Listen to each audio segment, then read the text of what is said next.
네.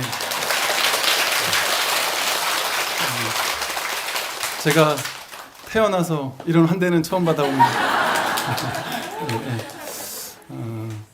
또 이 원강사도 저도 이제 한 8개월 만에 또 한 거의 10개월 만에 오는데, 여러분들 2절 여기 처음 와보시는 분 한번 손 들어 보실까요? 그러시군요. 네, 반갑습니다. 지금 손 드신 분들은 가만히 있어보자. 경기도, 서울 말고 경기도 사시는 분들 손 한번 들어봐 주실까요? 경기도보다 더 먼 데서 오신 분도 계신가요? 어디서 오셨어요? 대전에서. 네. 예? 어디서 오셨다고요? 부산에서 왜 오셨어요?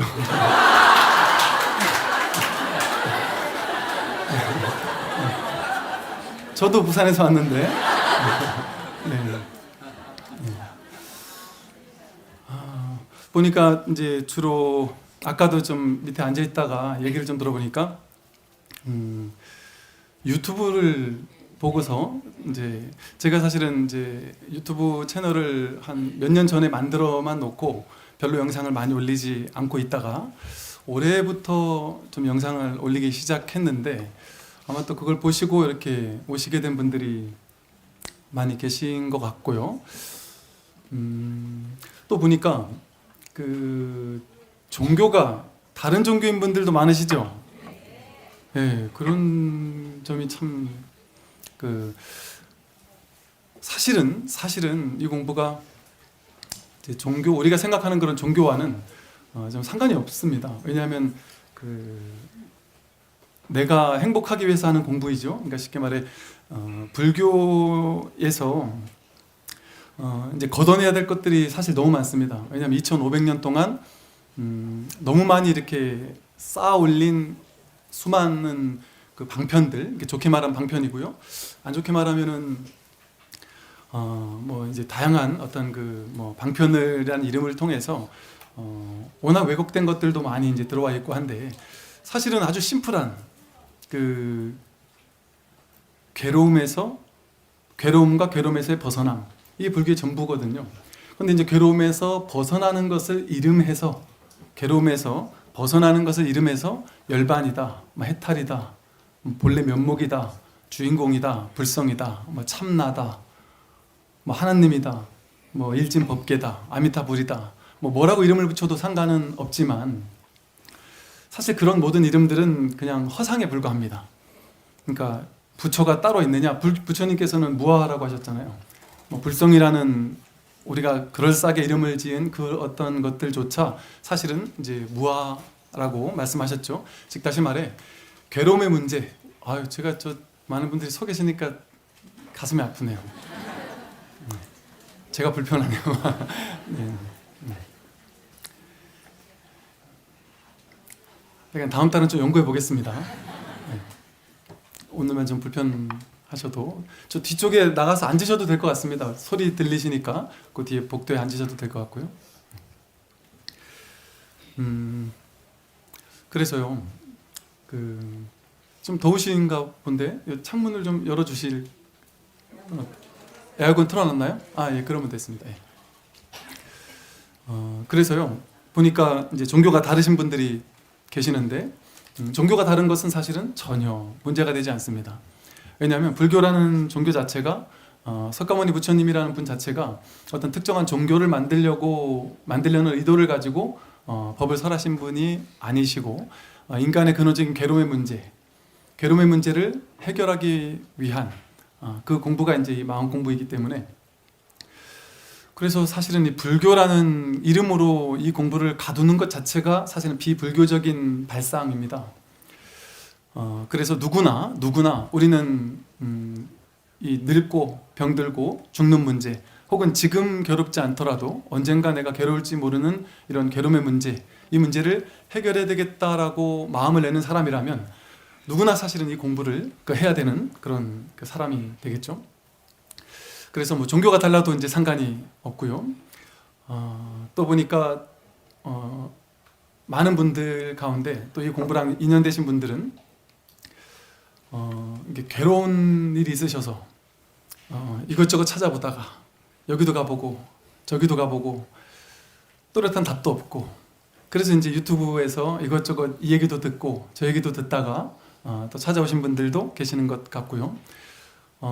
또 이 채널 저 채널 막 들으시다가 특히나 보니까 아마 많아서 그러겠지만 그 법륜 스님의 증문즉서를 듣다가 옆에 이렇게 낑겨 있어서 이건 뭔가 싶어서 이렇게 눌렀다가 또 이렇게 공부를 하시게 된 분들도 이제 많이 계신 것 같고, 이제 그런 분들의 특징이 보니까 뭔가 인생에 괴로움을 한번 겪으셨던, 말로 다 표현할 수는 없지만 뭔가의 큰 괴로움을 겪으셨던 분들이 많으시더라고요.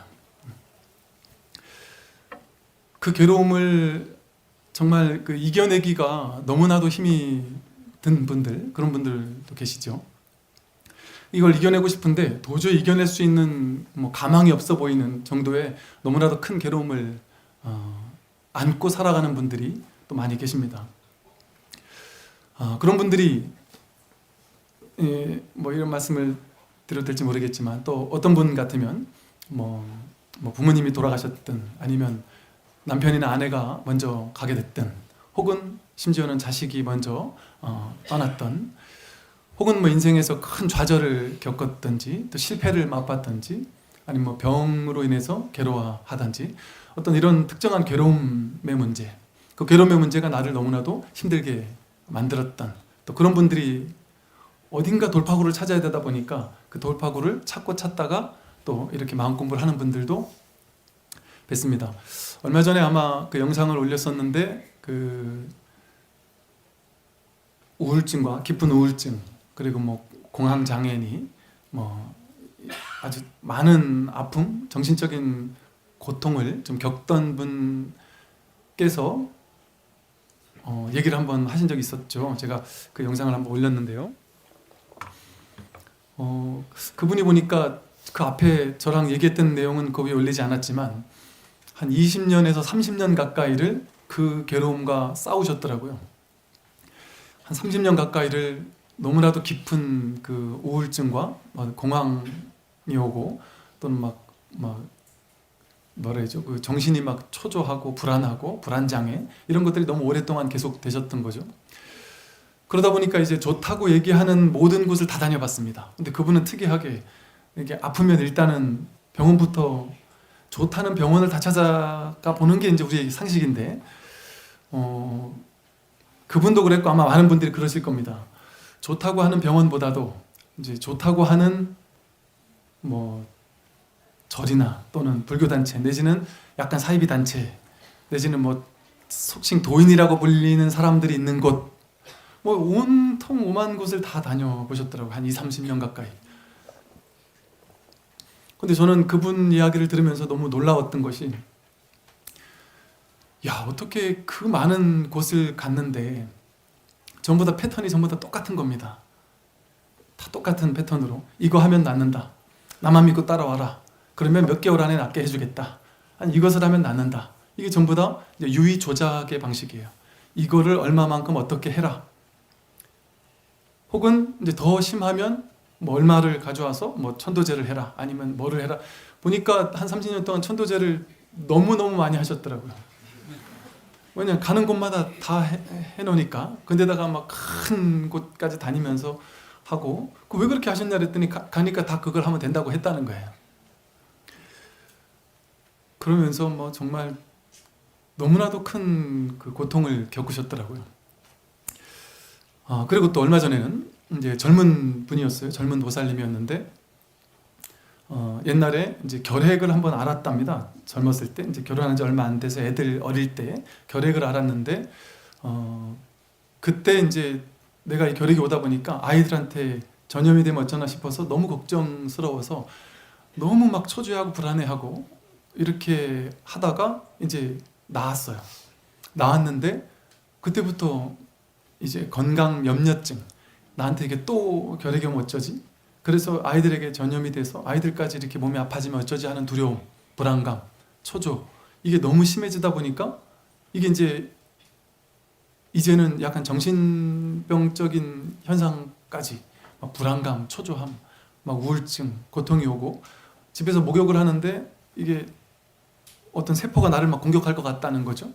그러다 보니까 점점 심해지는 거죠. 그래서 지금은 그 남편이랑 같이 왔는데 보니까 이야기를 들어보니 이제는 너무 심해서 한번 목욕탕에 들어가면 뭐 한 2시간 가까이 씻는 거죠. 씻고 또 씻고 또 씻고 또 씻고 그래야지만 내가 멀쩡해질 것 같고 이 외부로부터의 어떤 그 세포가 나를 공격하지 않을 것 같은 그런 생각이 든다는 것이죠.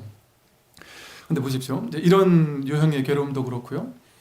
아까 말한 뭔가 상실의 괴로움 이런 것도 마찬가지고 혹은 또 어떤 분들 같으면 뭐 경제적인 어려움이 있는 분도 계시죠. 뭐 통장에 몇십억이 있었는데 갑자기 한 10억이 사라져 버렸다든지 뭐 이런 또 상실감이 있을 수도 있겠죠. 그런데 이제 가만히 생각해 보십시오. 부처님 가르침은 괴로움과 괴로움에서의 벗어남이라고 했습니다. 내가 무언가로 인해서 괴롭다라고 한다면 사실은 대상, 어딘가에 집착하고 있는지에 대한 어떤 대상이 다를 뿐이지 누구나 어떤 한 가지 대상에 사로잡혀 있거나 집착하고 있어서 생겨나는 문제들입니다. 예를 들어 아까 그 건강염려증처럼 이게 심해졌던 그 보살님 같은 경우는 머릿속으로 옛날에 이미 지나간 그 병, 그거에 대한 생각이 나를 짓누르는 것이죠. 이 병이 언제 도질지 모른다, 언제 나를 괴롭힐지 모른다라는 그 생각을 진짜라고 믿고 있고 그 생각이 나를 언젠간 다시 공격할 거야, 이런 생각을 믿는 겁니다. 그건 어디서 나온 생각이냐면 내가 만들어낸 생각이거든요. 십연기에서 말하듯이 무명행식이라고 해서 무명, 어리석은 생각 때문에 과거의 행, 경험, 어떤 행위에서 내가 허망한 의식이 생겨난 것이죠. 착각의 의식. 나는 옛날에 그런 아픔을 겪었기 때문에 또 그런 아픔이나 그런 고통이 나에게 올지 모른다라는 착각. 근데 그 생각을 실체화시켜서 나는 진짜 병이 날지 몰라, 진짜 병이 날 거야, 이런 생각을 실체화시켜서 그걸 믿기 시작한 겁니다. 많은 분들 중에는 몸에 병이 있거나 이러신 분들이 아버지, 어머니 혹은 친척들이 할아버지가 이러이러한 병으로 돌아가셨다, 그렇기 때문에 나도 그럴지 몰라 하는 막연한 또 불안감에 또 시달리는 분도 계세요. 이게 이제 첫 번째 화살을 맞고 두 번째 화살을 스스로 만들어서 스스로 자기 자신에게 쏘아대는 것이죠. 사실 아까 그분의 문제는 남들이 보기에는 또 본인이 생각하기에 이젠 이거는 정신적인 문제다, 정신병원을 찾아가야 된다. 왜냐하면 매일같이 2시간, 3시간을 목욕을 하고 막 초조하고 불안하고 우울증에 걸리니까 이거는 정상적인 사람이 아니다, 병자다, 정신병원에 가야 된다, 이렇게 이제 생각을 했다는 것이죠. 그런데 그분의 문제는 뭐겠어요? 그 생각을 믿은 겁니다. 내가 다시 병이 올지도 모른다, 예전에 있었던 병이 다시 계속될지 모른다라는 그 한 생각, 그 한 생각을 내가 쥐고 실체화시켜서 그거를 믿기 시작한 것이죠. 그런데 사실 지금은 어떤 일이 벌어지고 있느냐 하면, 여러분 이제 이 얘기를 잘 들어보십시오. 내가 그 어떤 문제를 쥐고 있어요. 그런 어떤 정신적인 문제가 있을 수도 있고, 예를 들면 내 통장에서 갑자기 뭐 아파트 값이 뭐 30억을 갖다가 20억으로 뚝 떨어졌을 수도 있어요. 혹은 뭐 무슨 뭐 투자를 했는데 투자를 했던 곳에서 뭐 한 5억, 10억, 20억을 까먹었을 수도 있습니다. 그럼 이제 충격을 받겠죠. 그런데 그런 다양한 괴로운 일들이 벌어졌음에도 불구하고 지금 내 눈앞은 어떻습니까? 내 눈앞에 목전에는 아주 심플하고 아주 단순한 지금 이 순간이 그냥 이렇게 있습니다.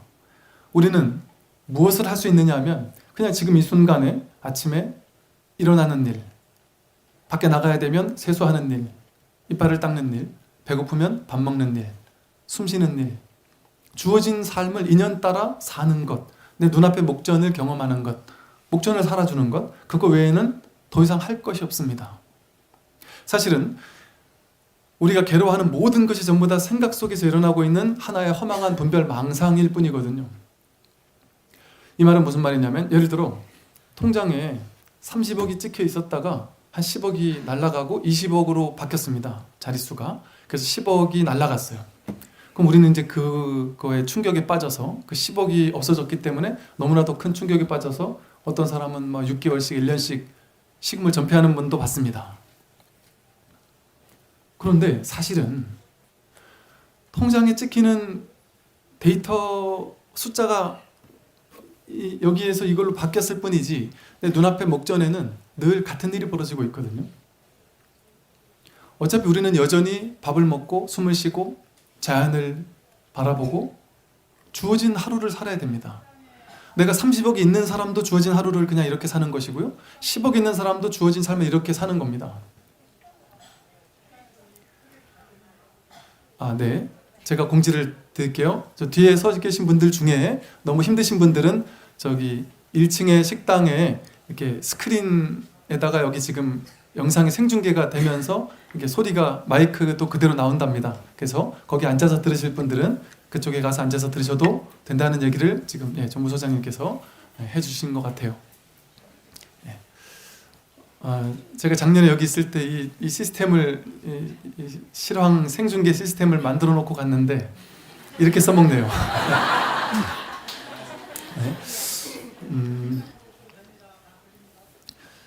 이 말을 이제 대충 들으면 반발심이 생깁니다. 무슨 말을 하시는 거냐? 왜 이렇게 개념이 없으십니까?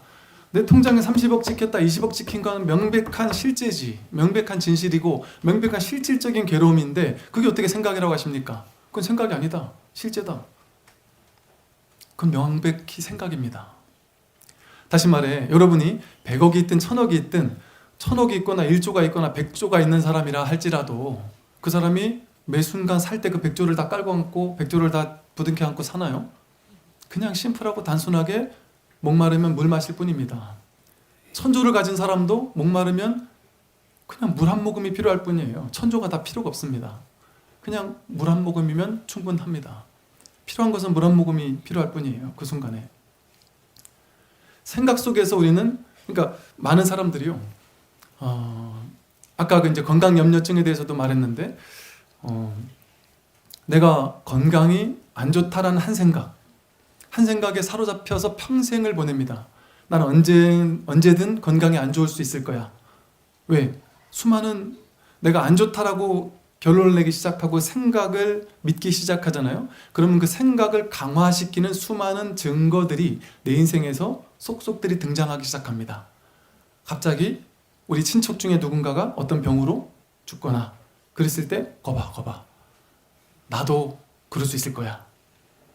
아버님이 갑자기 어디가 안 좋다면 야 이거 봐, 나도 저 비슷한 데가 안 좋은데, 나도 아빠 자식이니까, 뭐 이런 생각이 들고, 온갖 생각들이 내가 생각을 강화시키는 그 생각에 사로잡혀 있으면 그 생각과 공명하는, 그 생각을 증거로 믿게 만드는 수많은 증거들이 내 인생에 등장하고 나타납니다. 끌어당김의 법칙처럼 내 생각과 공명하는 많은 것들이 내 인생에 등장해요.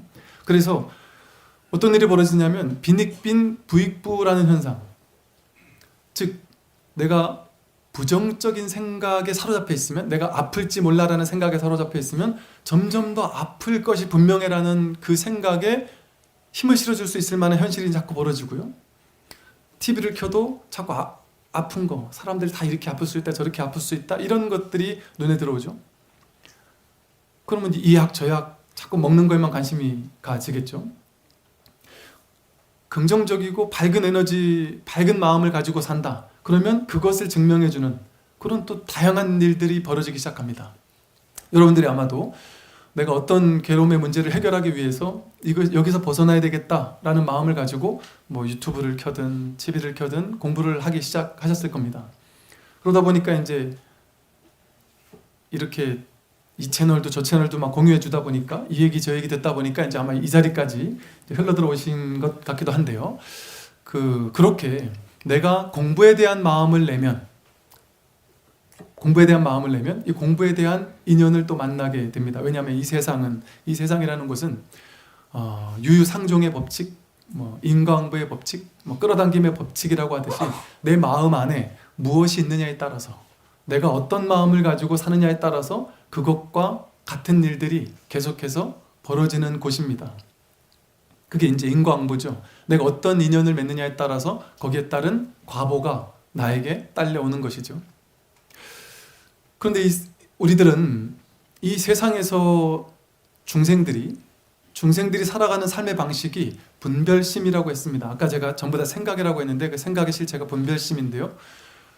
이 분별심을 믿고 살다 보니까, 분별심은 뭐냐면 둘로 나눠놓고 좋은 거, 나쁜 거, 옳은 거, 그른 거, 뭐 큰 거, 작은 거, 뭐 정법과 사법, 이런 식으로 둘로 나눠놓은 다음에 그 중에 좋은 거는 취하고 집착하고 싫은 건 버리려는 생각, 분별심이 우리의 삶을 이렇게 지배합니다.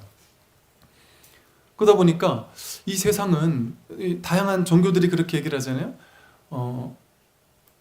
모든 종교든 사사기든 철학이든 거기서 실천하라고 하는 지침서 같은 게 있습니다. 계율, 율법 같은 게 있고요.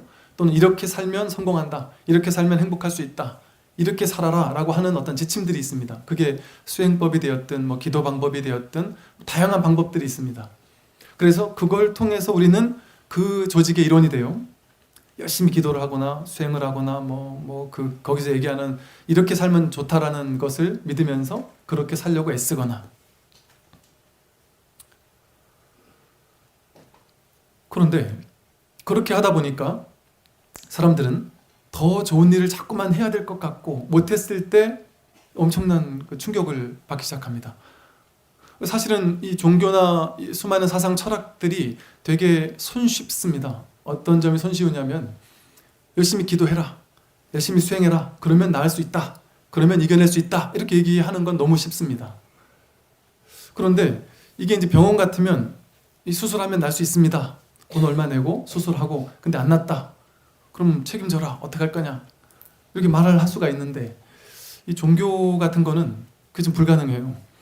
왜냐하면 잘 되면 거 봐라, 이 부처님의 힘이다, 하나님의 힘이다, 이렇게 얘기할 수 있는데 안 되면 정성이 부족하지 않았습니까?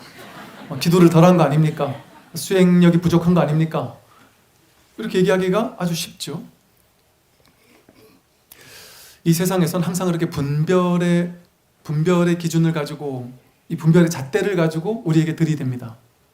그러다 보니까 우리도 이 세상을 살아가면서 좋거나 나쁜 어떤 것, 그런 거를 쥐거나 버리는 그런 거에 혈안이 되어서 살 수밖에 없는 것이죠. 이것이 도리어 우리를 괴롭힌 줄은 꿈에도 생각하지 못한다는 것이죠. 그래서요, 사실은 여러분들이 이것을 믿는달까요? 아니면 이것을 좀 깨닫는달까요? 이러기가 참 쉽지가 않은데, 그렇기 때문에 아마 끊임없이 이렇게 법회에 참석하고 법문을 듣고 이러는 것일 텐데요. 여러분이 지금 가지고 있는 모든 괴로움, 모든 어떤 삶의 문제들, 해결하고자 하는 모든 문제들, 그 문제는 결코 내 바깥에 어떤 조건을 바꿔서 해결되는 것도 아니고요, 이 세상을 바꿔서 해결되는 것도 아니고요, 다른 사람을 바꿔서 해결되는 것도 아니고요, 내 바깥에 있는 대상, 돈이나 명예나 권력을 취득하면 내 문제가 해결된다? 사실은 그렇지도 않습니다. 왜 그러냐면 그 모든 것은 내 내면의 문제이고 내 마음의 문제이기 때문에 마음 공부를 통해서 내 안에서 해결되면 그 모든 문제가 해결이 될 수밖에 없습니다. 내 안에 그러한 힘이, 모든 것이 가능하게 만드는 그 모든 힘이 내 안에 이미 깃들어 있다는 것이죠. 액면 그대로 여러분들은 있는 그대로 부처라고 얘기하는 것이고, 액면 그대로 지금 이대로 아무 문제가 없다라고, 삶은 이대로 안전하다라고 얘기를 하고 있는 겁니다. 그런데 이건 액면 그대로가 아니라 방편처럼 느껴져요. 왜 그러냐면 나에게 보이는 세상은 정의롭지 못하고 부정부패가 가능하고 수많은 부조리가 있고 나에게는 수많은 문제들이 내 눈앞에는 있기 때문에. 근데 그 수많은 문제와 부조리들이 내 눈에 그렇게 보이는 것인데 내 눈에 그렇게 보이는 것이라고 생각하지 못합니다. 세상의 문제라고 생각하죠. 그리고 그것이 가장 손쉽습니다. 왜? 나에게 문제가 없어지니까. 세상을 향해 이 잘못은 세상에게 있어라고 했을 때 나는 손쉽게 풀려날 수 있거든요. 그런데 그렇게 됐을 때는 어떤 일이 벌어지냐면 세상이 문제라서 내가 이렇게 괴로운 거야 라고 하면 세상이 바뀌기 전까지는 내 문제가 해결될 수가 없습니다. 내가 내 스스로 해결할 수 있는 삶의 지혜, 힘, 권한, 이 강력한 힘을 세상에 떠넘기는 결과를 초래합니다. 나에게는 힘이 없어져요. 이 삶을 바꿀 수 있는 힘이 나에게는 없어집니다. 내가 던져버린 것이죠. 그러나 진실은 여러분이 여러분 안에 그 모든 힘을 이미 다 갖추고 있다. 화엄경에 보면 십여시라고 해서 그 여시라는 말이 이와 같다 이런 뜻이거든요. 이와 같다. 뭐 같은 게 이와 같은 것이냐? 지금 이와 같은 것이다. 지금 눈앞에 드러나는 이대로의 지금 이대로 벌어지고 있는 이러한 삶, 이와 같은 삶. 여러분 눈앞에 펼쳐지고 있는 여러분의 인생, 여러분의 이 독자적인 인생, 나만이 느끼고 있는 이 세상 그 누구도 알아주지 못할 것 같은 이 아픔, 이 고통, 이 괴로움, 지금 내 인생이 벌어지고 있는 지금 이대로 벌어지고 있는 이것이 바로 여시입니다. 여시. 진리 그대로, 진여라는 것이 참된 진실은 이와 같다라는 것이거든요. 여러분 인생은 한 분의 부처님이 살아가고 있는 부처님의 삶이고, 여러분의 인생 자체가 부처님 그대로 고스란히 부처님의 현현입니다. 그런데 우리는 이 분별망상 때문에, 분별심 때문에 내 머릿속에 생각을 믿느라고, 생각을 쫓아가느라고, 생각을 실체화시키느라고 부처를 믿지 않고 내 생각을 믿어왔던 것이죠. 눈앞에는 아무 문제가 없는데, 아무 분별이 없는데 이 생각에서는 무수한 문제가 생겨납니다. 지금 이 순간 제 얘기를 듣고 있는데, 이 소리를 듣고 있는데, 이 소리를 듣고 있는 여러분은 남자인가요? 여자인가요? 사실은 여러분이 생각을 일으킬 때만 내가 남자거나 여자죠? 불교에서 여자는 성불할 수 없다 이런 얘기가 있잖아요. 여자는 성불할 수 없습니다. 내가 여자다라는 한 생각이 있으면 남자 여자라는 둘로 나누는 생각에서 여자다라는 한 생각을 쥐고 있는 거잖아요. 여러분은 사실은 여자도 아니고 남자도 아닙니다. 생각을 일으켰을 때만 여자가 되거나 남자가 되죠. 여러분 나이, 내가 몇 살이다, 50대다, 60대다, 70대다, 그 실체가 없습니다. 여러분 그냥 문득 아무런 생각을 일으키지 않고 그냥 목연히 눈앞에 목전에 이렇게 있을 때는 내가 몇 살인지 느껴질 수가 없어요. 자연을 바라보면서 기쁨을 느낄 때든 어떤 순간이든 매 순간 사실은 내가 몇 살이다라는 생각은 없습니다. 주로는. 근데 내가 생각으로 만드는 것이죠. 내가 이 나이에 주책맞게 이런 생각을 일으키니까 그때부터 나이가 실제화되는 것이죠. 내가 나이를 실제화시키기 시작하면서부터 나이라는 환상이 나를 규정하기 시작합니다. 나는 몇 살이야. 나는 여자야. 나는 능력 있어. 나는 돈이 많아. 돈이 없어. 난 이런 사람이야. 저런 사람이야. 이건 다 거짓입니다. 다 생각, 망상이 만들어낸 환상일 뿐입니다. 생각을 해야지만 있으니까. 생각을 하지 않고 그저 지금 이 순간에 눈앞을 경험할 때 여시, 이와 같은 삶을 경험하게 될 때 그냥 경험할 뿐이지 아무런 생각이 일어나지 않습니다. 생각으로 걸러서 경험하지 않게 된다. 맨 느낌으로. 있는 그대로의 삶을 있는 그대로 보고 경험하게 됩니다. 지금 이 자리라는, 지금 이 순간이라는, 지금 이대로라는, 지금 이것이라는 이 10여 시의 자리, 이 10여 시라는 말이 뭐냐면 이와 같은 진실이 내 눈앞에 100% 드러나 있다. 근데 이 눈앞에 있는 이 진실을 믿지 않고 내 생각을 믿기 시작할 때, 분별을 믿기 시작할 때 우리들이 평생 동안 써온, 머릿속에 12분별을 가지고 평생 동안 그림 그려온 온갖 모양들, 삶은 이런 거야, 나는 이런 사람이야, 세상은 아름다운 거야, 세상은 부정부패로 가득한 곳이야, 한국은 헬 조선이야, 아니면 살만한 곳이야, 내 인생은 비참했어, 내 인생은 행복했어, 이런 모든 그림, 이런 모든 한 편의 영화, 한 편의 소설, 이야기가 만들어지는 것이죠. 여러분은 그 이야기를 여러분이라고 믿고 살아왔습니다. 내가 이런 사람이야 라는 그 이야기를 믿으면서 그것이 나다라고 굳게 믿으면서 지금까지 살아왔었죠. 그것은 여러분이 될 수가 없습니다.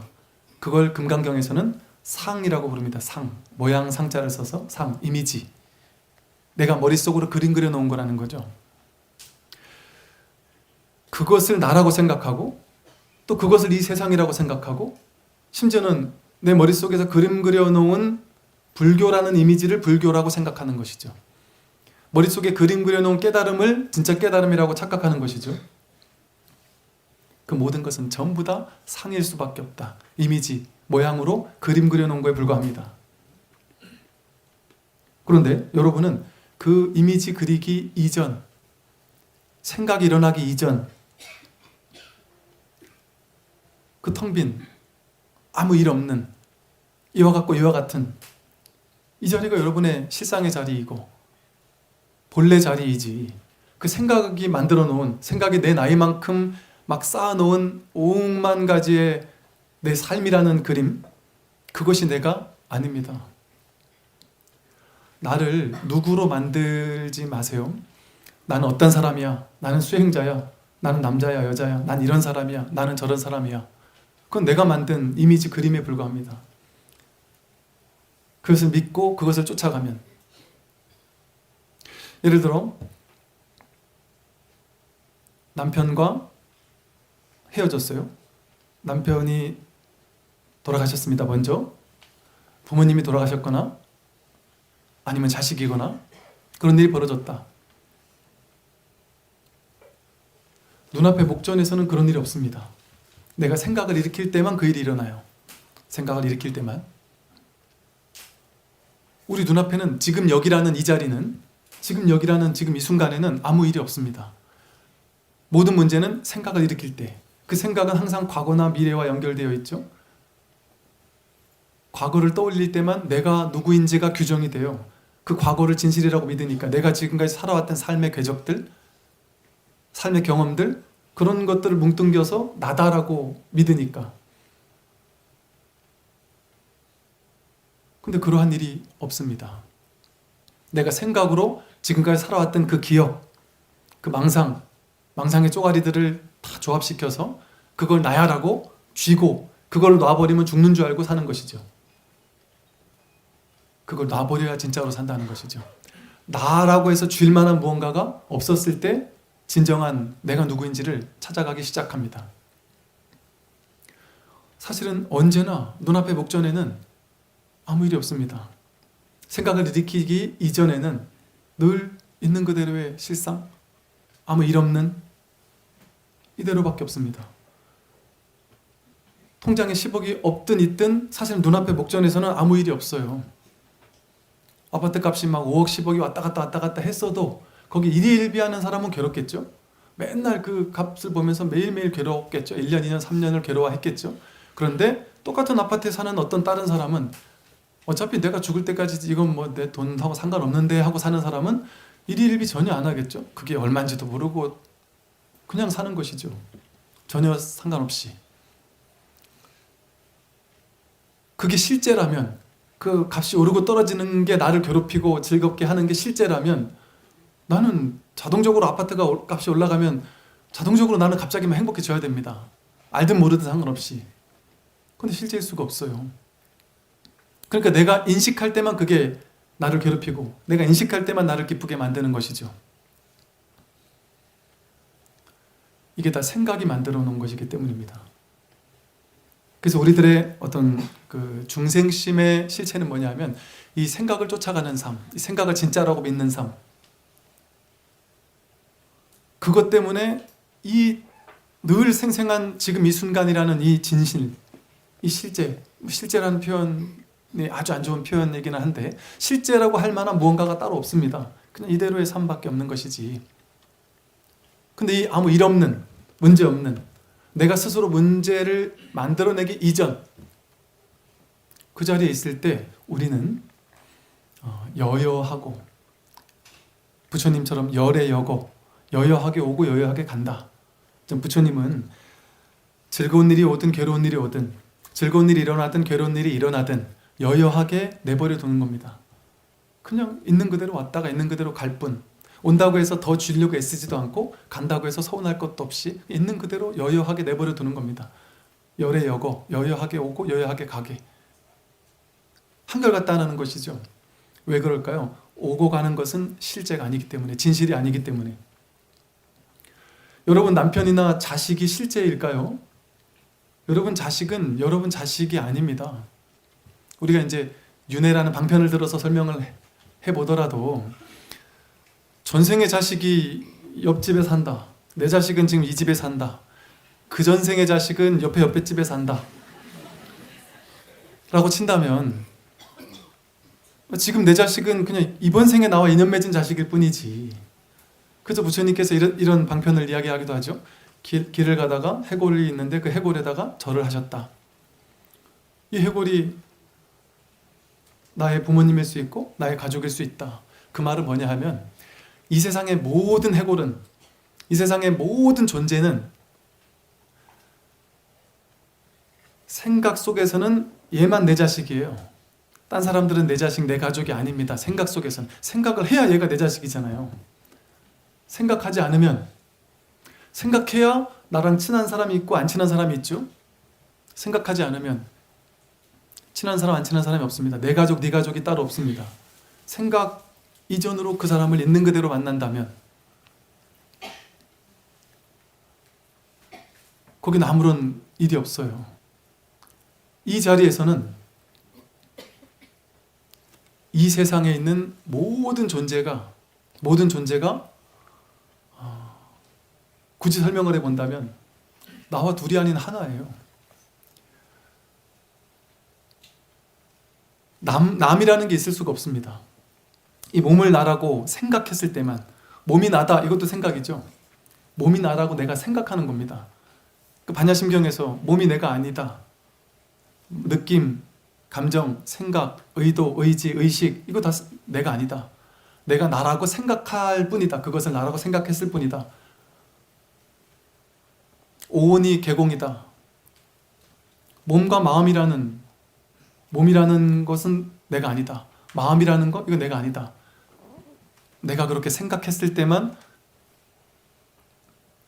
그렇게 보일 뿐이다 하는 것이죠. 그럼 여러분의 진실은 뭘까요? 나의 진실은 뭡니까?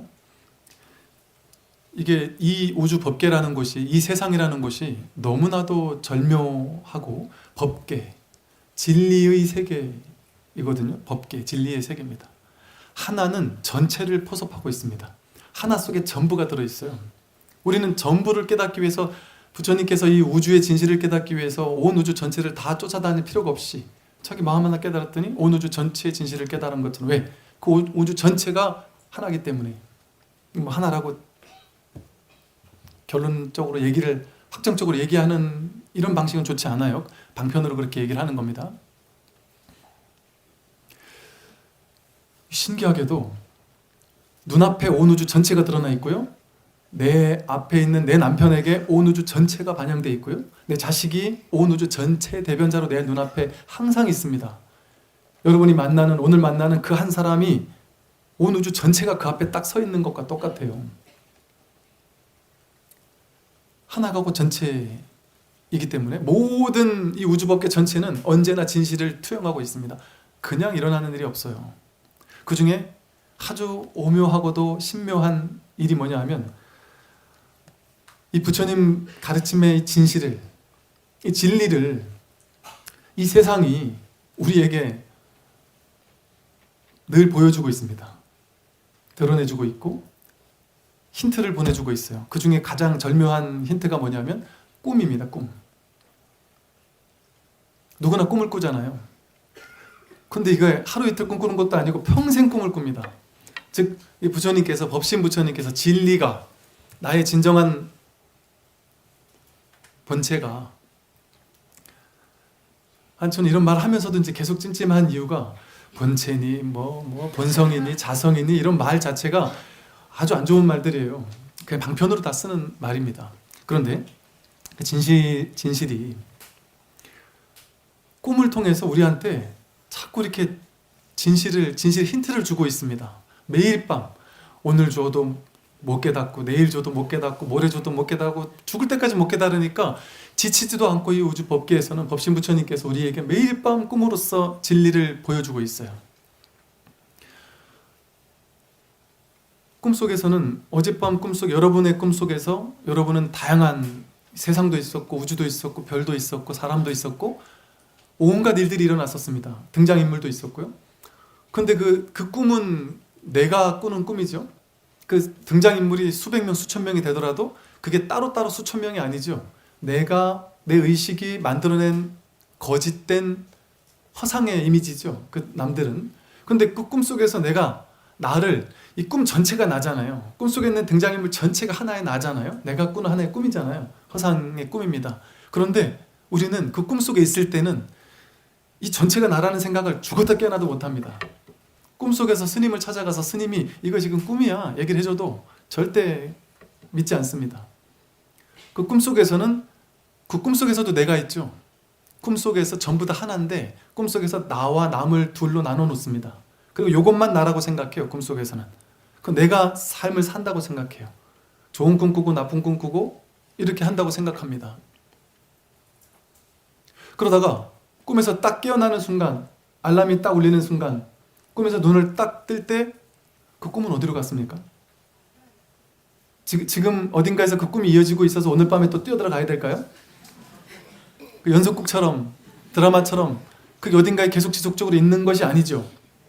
여러분이 만들어낸, 마음으로 만들어낸 허상이잖아요. 내 마음이 있을 뿐이지 실제 그런 경계는 없었죠. 실제 그런 세계는 없는 것이죠. 근데 내 마음이 만들었을 뿐이죠. 이게 유식무경이라고 합니다. 오로지 식이 만들었을 뿐 바깥 경계는 없다. 이 현실이 그렇다는 거예요. 그래서 이 현실이라는 꿈속에서 여러분에게 부처님께서 끊임없이 이건 다 꿈이다. 금강경에서는 대놓고 여몽환포영, 여로영여전, 꿈과 같고 환영과 같고 그림자와 같고 번갯불과 같고 실제가 아니다. 진실이 아니다. 이건 다 꿈일 뿐이다. 이렇게 끊임없이 얘기를 해줘도 우리는 죽어다 깨어나도 아니다. 이게 어떻게 다 나일 수가 있느냐. 이 우주가 전부 다 나일 수 있다는 게 말이 되느냐. 아니다. 나는 나고 남은 나다. 남이다. 이렇게 생각을 합니다. 그래서 공연한 걱정을 하죠. 내가 죽고 나면 어디로 갈까? 죽고 나면 피덩이 자식들이 내가 없으면 얼마나 괴로울까? 남편이 내가 먼저 죽으면 밥 해줄 사람도 없는데 뭐 이런 걱정 안 하시겠죠? 이런 걱정을 해요. 이 꿈의 비유에서 본다면 어떻습니까? 꿈에서 깨어나는 순간 그 꿈은 있어요? 없어요? 없습니다. 여러분이 죽는 순간 여러분이 만들어낸 그 세상도 같이 죽습니다. 여러분이 만들었기 때문에. 물론 이 얘기는 꿈을 깨어나기 전에는 머리로 이해할 수가 없습니다. 부처님 가르친 머리로 이해할 수 없어요. 그러나 근사치로 이야기는 할 수 있습니다.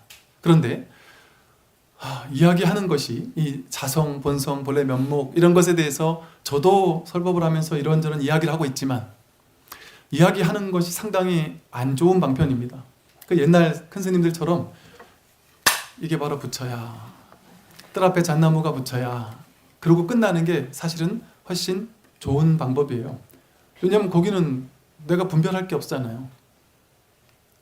그런데 제가 이제 자상하게 설명을 해주는 이유는 그걸 통해서 그럴 수 있겠구나, 저런 것이었구나 라고 우리는 현대인들은 뭔가 명확해지지 않으면, 뭔가 믿을 만한 뭔가가 없으면, 논리적이지 않으면 믿지를 않거든요. 그러다 보니까 조금 더 믿음을 돈발시키기 위한 방편으로만 그렇게 얘기를 하는 거예요. 근데 이렇게 얘기를 해놓으니까 이제 많은 분들이 이런 질문들을 해요. 그걸 머리로 이제 이해를 하는 거예요. 자성, 본성, 불성이 이런 것이구나라고 머리를 이해해서 그 머리로 이해하면 이해되는 게 있고 안 되는 게 있거든요. 그러니까 그럼 이건 어떻습니까? 저건 어떻습니까? 이건 왜 안 됩니까? 저건 계속 그걸 아르마리로 알려고 한단 말이죠. 아르마리로 알려고 해서는 결정코 알 수가 없을 뿐 아니라 그렇게 됐을 때 아르마리로 아는 것은 의식이 하는 것이죠. 생각입니다. 생각이 만들어내는 겁니다. 이 공부는 생각 넘어 분별망상이 지금까지 삶을 만들어 왔다면 이 분별망상의 삶 그 넘어 그 자리를 가리키고 있는 공부거든요. 그래서 이 꿈의 비유를 예를 들어 이해가 안 된다. 그러면 이해 안 되는 채로 둬야 됩니다. 모든 게 마찬가지예요. 부처님 가르침에 대해서 제가 이해하기 쉽게 설명을 하는 게 저의 장점이자 단점이에요. 그리고 여러분 생활 속에서 이렇게 실천하기 쉽게 이렇게 설명을 해드리는 것이 또 저의 장점이자 단점입니다. 그러니까 이거를 새겨 들어야 돼요. 새겨 들으셔야 됩니다. 이걸 액면 그대로 어떤 실체적인 뭔가라고 확정적인 뭔가로 이렇게 알아들으시면 안 된다. 전부 다 방편입니다. 그래서 제일 좋은 설법을 듣는 방법은 지금 귀를 쫑긋 세우고 아무 생각 없이 듣는 겁니다. 머릿속에서 해석하지 않고 정리하지 않고 듣는, 그냥 멍하니 듣는 거예요. 바보처럼 그냥 듣는 겁니다. 그러고 나서 집에 가서 곱씹지 않는 거예요. 되짚지 않고 정리하지 않고, 어떤 사람은 연기법, 사상제, 삼법인 뭐 수많은 교리들을 다 체계화시켜가 도식을 만들어가지고 5만 가지 경전에 나오는 다양한 교리들을 연결시켜서 이게 이 얘기고 저게 저 얘기고 막 이렇게 하면서 저한테 딱 갖다 주시는 분도 계셨어요. 그렇게 공부하면 안 됩니다. 정리하면서 공부하면 안 된다. 그럼 아르마리가 공부하는 게 됩니다. 그래서 이 공부하는 자세에서 가장 좋은 공부 방법. 그런데 이게 너무너무 좋은 공부 방법인데, 아주 특효약인데, 이게 정말 만고불변의 특효약인데, 이거 단점이 뭐냐 하면 이렇게 얘기를 해도 여러분이 잘 안 믿어질 거고, 첫째. 또 하나는 공부하는 느낌이 안 드는 특효약이에요. 특효약인데 공부하는 느낌이 안 들어요. 왜냐하면 우리 중생들은 분별심의 공부는 뭐냐면, 여기서 여기와 저기를 나눠놓고 목표를 정해놓고, 지금 나는 여기 있고 목표가 저기 있어.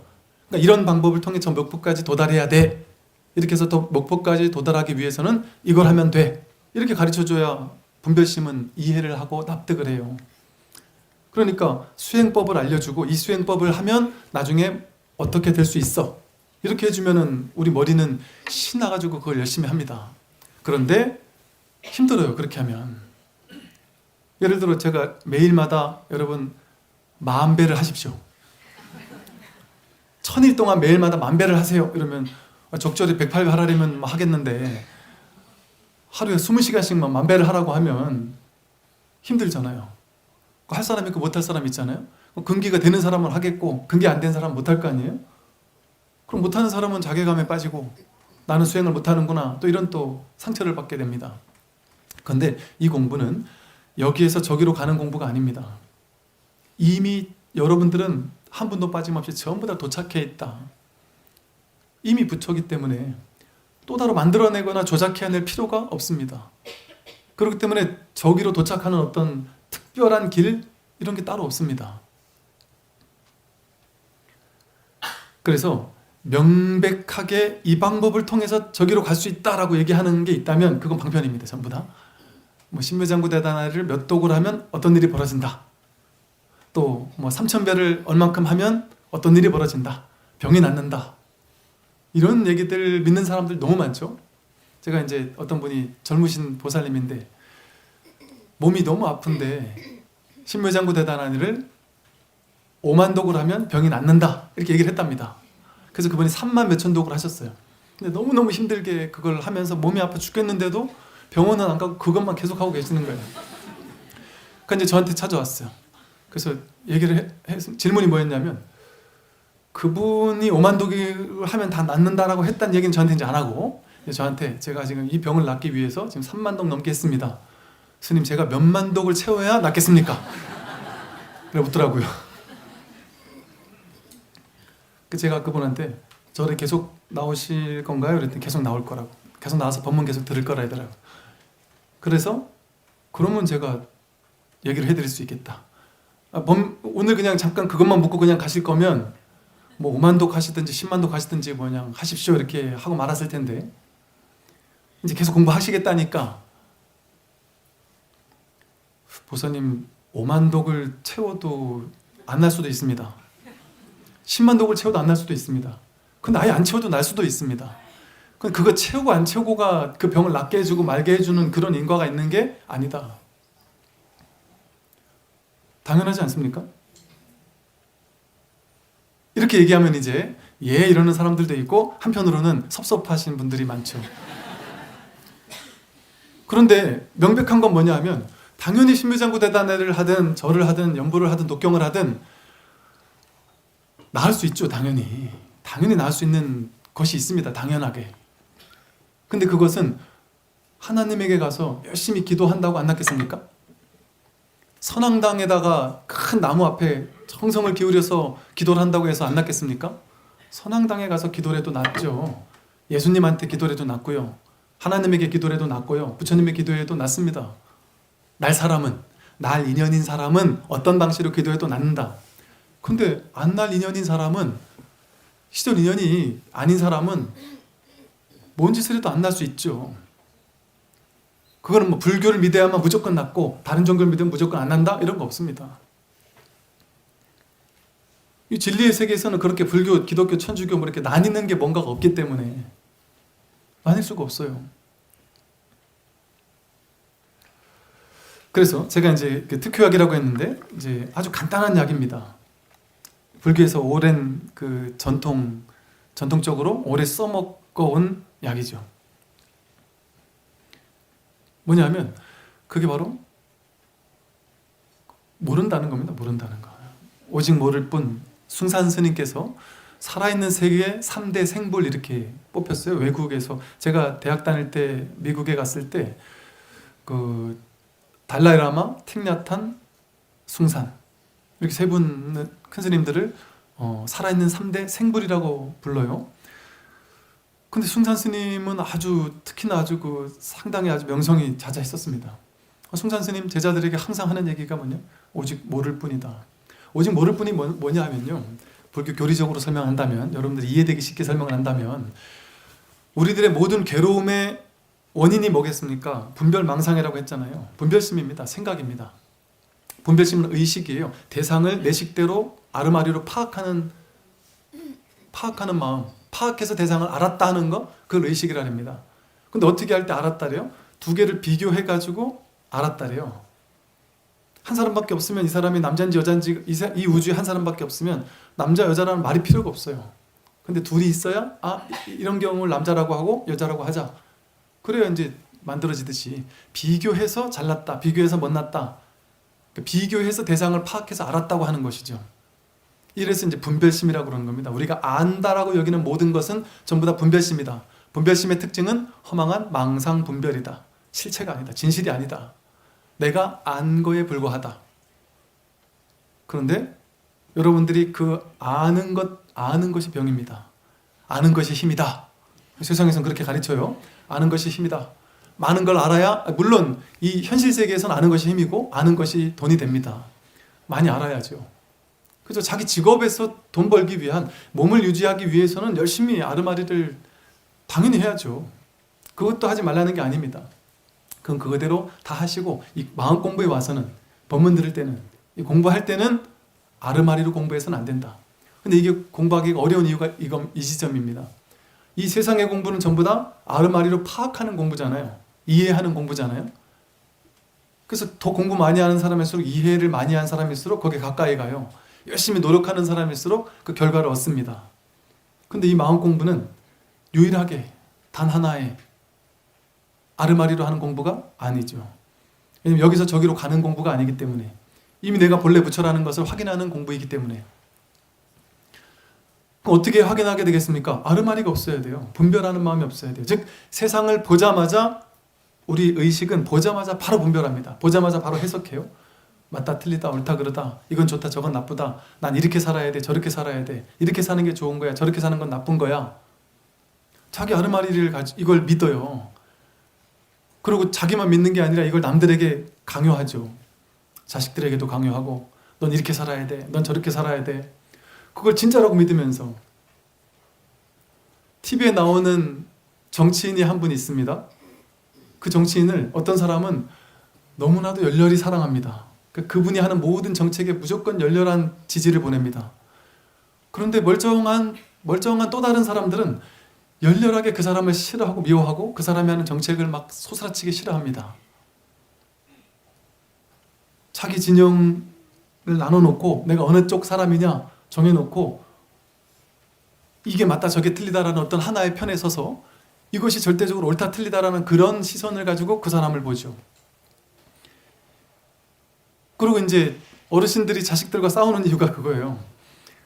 자식들한테 야 이게 맞아 이놈은 나쁜 놈이야, 자식은 아닙니다 이게 좋은 사람이 이게 나쁜 놈입니다. 그러다 막 이제 싸우는 일들도 생긴단 말이죠. 그럴 수도 있다는 것이죠. 세상에 대해서는 그런 아르마리를 가지고 세상은 살아가시라는 거예요. 그런데 그 아르마리를 집착하고 그 아르마리에 사로잡히고 그걸 실체화시켜서 이게 정말 맞아 라고 믿고 그걸 심지어 남에게까지 강요하기 시작하면 그 사람은 이 세상에서 지혜롭지 못한 사람이 될 수밖에 없습니다. 왜냐하면 그런 사람 주변에는 사람이 모이지 않죠. 왜? 저 사람은 자기가 옳다라는 것을 딱 쥐고 있으니까, 그 사람 앞에 가면 내가 판단되니까 뭔가 심판받는 것 같은 느낌이 들기 때문에 내가 옳다고 생각하는 모든 것은 전부 다 허상이고 망상입니다. 이 얘기는 상당히 위험한 얘기입니다. 그런데 근원을 얘기하는 거예요. 근원을. 이 세상에서는 전부 다 그게 다 필요하고 다 써먹어야 되죠. 근데 근원에서는 안다라고 여기는 모든 것은 전부 다 망상분별이다. 그래서 이 공부에, 적어도 이 공부에서는, 이 공부를 할 때는 모른다라는 마음으로 이 공부를 해야 됩니다. 제가 조금 이렇게 이해하기 쉽게 설명을 할 때는 그냥 뭐 이해하는 대로 이해하되 그걸 그냥 흘려보내 주시면 돼요. 흘려보내면 된다. 줄 게 없습니다. 모르면 더 잘 된 거고요. 모르면 모르는 대로 모르겠다 하는 마음으로 그냥 들으시면 됩니다. 그래서 이 공부를 하면서 야, 내가 정말 모르겠다. 도대체 저 양반이 뭔 얘기를 하는지를 나는 모르겠다. 그냥 들을만한 얘기들은 듣고 그 현실에서 이렇게 써먹을 수 있는 것들은 그렇게 하시면 됩니다. 왜냐하면 제가 쉽게 말해서 이 현실 세간의 진리와 제일의제와 승의제와 세속제라고 표현을 해서, 불교는 승의제라는 참된 진실의 세계를 설하기도 하고요, 세속제라고 해가지고 세속에서 통용되는 또 진리를 또 설하기도 합니다. 그러니까 제 설법 중에도 이 승의제와 세속제가 짬뽕이 되어 있어요. 그러니까 때로 세속제를 얘기할 때는 이 중생심을 어떻게 쓰는지, 중생심의 마음을 번뇌 망상을 어떻게 사용해서 어떻게 인생을 살면 좋은지, 어떻게 마음을 바꾸면 좋은지, 이런 얘기를 할 때는 그걸 가지고 현실의 당장의 힘든 점들을 이렇게 마음을 바꿔서 바꾸면 되는 것이겠죠. 그런데 그것을 가지고 현실적인 소소한 문제들은 해결이 되고 우리가 세간에서 얘기하는 마음 치유, 어지간한 치유의 문제들은 해결이 됩니다. 그러나 근원의 문제는 해결이 안 돼요.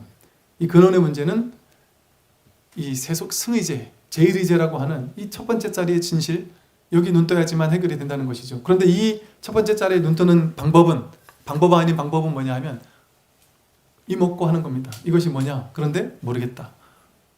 진실이 뭐냐? 진리가 뭐냐? 부처님께서 깨달으신 게 뭐냐? 모르겠다. 나는 죽어다 깨어나도 모르겠다. 이 진실의 자리를 확인했다 할지라도 모르겠다. 끝끝내 모르겠다라는 마음으로 공부하는 것이 처음부터 끝까지 가는 올바른 길로 가는 길입니다. 아까도 어떤 분이 질문을 하시던데, 나는 지금까지 살아오면서 단 한 번도 들어보지 못하던 얘기들을 요즘에 들었다. 어떤 영상을 보니까 어디에서는 어떤 수행을 하니까 무슨 신비로운 체험을 하고, 내가 한 번도 경험해보지 못한 어떤 색다른 체험을 하고, 뭔가 막 어떤 무슨 다양한 심상을 경험하고, 니미따를 체험을 하고, 혹은 어떤 신비주의적인 체험을 하고, 삼매 체험을 하고, 근데 그 내용들을 들어보니까 너무나도 놀랍고 신비롭다, 경이롭다. 난 이런 얘기를 한 번도 들어본 적이 없고 체험해본 적이 없다. 너무나도 그것을 체험해보고 싶다. 야, 저런 놀라운 세계가 있다면 나는 이 공부를 해야 되겠다. 이렇게 마음을 먹으셨다. 그것은, 그런 체험들은 왔다가 갑니다. 100% 왔다가 갑니다. 왔다가 가는 것은 생멸법이에요. 생겨나고 사라지는 거예요. 불생불멸법, 생기지도 않고 사라지지도 않는 게 진짜죠. 왜? 그러니까 여러분들은 생겨나지도 않고 사라지지도 않는 것은 걱정할 필요가 없죠. 여러분들은 이 세상에서 어떤 걸 쥐더라도 걱정됩니다. 돈을 줘도 돈이 없어질까 봐 걱정, 삼매 체험을 하면 그 체험이 없어질까 봐 걱정, 놀라운 체험을 해도 그 체험이 없어질까 봐 걱정이 돼요. 근데 그렇게 왔다 가는 체험은 전부 다 진실이 아닙니다. 왔다 가는 것일 뿐, 허망한 망상입니다. 진짜는 왔다 가는 게 아닌 거예요. 진짜는 이미 여러분에게 이미 갖추고 있어서 도저히 없애려고 해야 없앨 수도 없는, 그것이 진짜라서 애쓸 필요가 없습니다. 노력할 필요가 없습니다. 그걸 갖기 위해 노력하고 애쓸 필요가 없는 게 진짜입니다. 그러니까 잊어버리면 어쩌지? 없어지면 어쩌지? 하는 두려운 마음을 가질 필요가 전혀 없다. 그래서 사실은 우리는, 이 마음 공부를 하는 사람들은 이 세상이 뭐랄까 놀랍도록 아름다워집니다. 근심 걱정이 사라집니다. 왜 근심 걱정이 사라지느냐? 이 몸이 난 줄 알았는데 그러다 보니까 늙으면 어쩌지? 죽으면 어쩌지? 병들면 어쩌지? 내 돈이 난 줄 아니까 내 돈이 없어지면 어쩌지? 내 남편이 난 줄 아니까 내 남편이 나보다 먼저 죽으면 어쩌지? 자식이 내 자식인 줄 아니까 자식에 대한 집착을 하고 모든 게 전부 다 집착을 할 수밖에 없거든요. 근데 그것이 진짜 내가 아니었다. 이 삶이 벌어지고 있는 이 세계가 벌어지고 있는, 아까 꿈을 꿀 때 그 꿈을 꾸는 자가 진짜지 그 꿈속의 모든 이야기들은 진짜가 아니듯이 이 세상이라는 꿈을 내가 꾸고 있는데 이 세상이라는 안에 있는 수많은 것들, 세상의 꿈속에 들어있는 모든 것들은 전부 다 왔다가 가잖아요. 그거는 걱정할 필요가 없습니다. 언제가 될지 모르는 내가 꿈을 깨는 그 순간에 전부 다 사라지는 허망한 것이기 때문에, 실제가 아니기 때문에, 내가 이 세상이라는 몇천 년 전부터 유지되어 온 이 우주에, 이 지구라는 땅덩어리에 내가 어느 순간 몇 년도에 태어났다가 몇 년을 살다가 딱 죽어가고 내가 죽더라도 나머지 지구 인생은 계속 벌어진다? 그런 게 아닙니다. 반대입니다. 반대. 여러분이라는 이 한마음이라고 부르는, 이름 지을 수 없는, 모양을 분별할 수 없는 여러분이라는 진정한, 참나라는 아주 안 좋은 말로 써본다면 여러분이라는 어떤 진정한 여러분의 본성, 그 위에서 이 우주도 왔다가 가고 지구도 왔다가 가고 태양도 왔다가 가고 별도 왔다가 가고 한국도 왔다가 가고 좋은 일도 있고 나쁜 일도 있고 온 우주의 역사가 꿈처럼 잠깐 생겨났다 사라지는 걸 뿐입니다. 이 우주라는 큰 곳에서 나라는 작은 존재가 왔다 간다? 이건 허망한 착각이에요. 절대 무너질 수 없고 생겨날 수도 없는 여러분이라는 본성이라는 자성에 어디에도 물들지 않는, 지옥 가도 문제가 되지 않고 천당에 가도 문제가 되지 않는 여러분의 진정한 본성은, 여러분이 죽고 나서 내가 지옥 가면 어쩌지 하는 두려운 마음으로 발발발발 떨면서 인생을 살 필요가 없습니다. 내 가족이, 내 남편이, 우리 가족 중에 누군가가 먼저 죽었다. 그 사람을 걱정하면서 그때 얼마나 두려웠을까? 죽고 나서 얼마나 힘들까? 저승에서 얼마나 괴로울까? 이런 근심 걱정을 할 필요가 없습니다. 우리 본성이 그렇게 지옥에 간다, 지옥이라는 것이 없지만 지옥에 간다고 뭐 훼손되거나 이런, 지옥이라는 꿈이 하나 있을 뿐이죠. 내가 내가 좀 생각할 때 지옥이라는 꿈이 생겨나지. 그런 게 어떻게 실제할 수 있겠습니까? 나라는 존재를 그렇게 비좁고 허망하고 작고 나약한 그런 존재로 만들지 마세요. 여러분들이 지금까지 여러분 나는 누구야 라고 자아 정체성을 만들어 왔잖아요. 세상은 이런 곳이야. 만들어 온 모든 것, 그건 전부 다 허망한 분별망상입니다. 그 망상 너머에 그냥 지금 언제나 눈앞에 드러나 있는, 분별하지 않고 눈앞에 드러나 있는, 분별 없이 내가 남자인지 여자인지, 이게 좋은 건지 나쁜 건지, 이게 절인지 교회인지도 모르겠는, 그냥 보이는 이대로, 들리는 이대로 그냥 저절로 이렇게 들립니다. 듣기 위해서 알아차림, 윗바사나 알아차림을 하기 위해서 애써야지 이 소리가 들리나요? 그냥 저절로 누구나 전혀 애쓰지 않아도 이 소리를 다 듣고 있습니다. 이 일이 벌어지고 있는 거예요. 전혀 애쓰지 않아도 눈앞에서 뭐가 흔들리면 저절로 보이고 들리고 맛보고 냄새 맡고 자유자재로 이렇게 하고 있습니다. 공연히 거기다가 내가 분별을 개입시켜서 이렇다 저렇다라고 해석하고 판단하고 분별하지만 않으면 된다. 나라는 존재를 뭘로 규정하지 마십시오. 비좁은 어떤 존재로 나를 제한할 필요가 없다. 그렇게만 된다면 우리는 이제 광대무변해집니다. 그러니까 지금까지 내가 죽으면 저승사자가 나를 끌고 갈 거야, 아니면 심판, 신과 함께 영화를 보니까 막 심판을 하던데 내가 심판 볼 때 잘해야 되는데 막 이런 고민을 안 해도 됩니다. 심판할 그 무엇도 없어요. 여러분이 그 당사자이기 때문에, 여러분이 그 모든 것이기 때문에. 그러니까 이 걸림없는 광대무변한 무량수볼 무량광불이라고 하는 여러분의 이 참된 진실을 외면하고 이 비좁은 나라는 몸뚱이에 갇혀서 이것이 울고 웃고 좋아하고 싫어하고 괴로워하고 있다라고 착각하고 있는 것이죠. 그렇게 착각하며 살 필요가 전혀 없다. 잠시 쉬었다가 하겠습니다. 한 10분만 쉬겠습니다.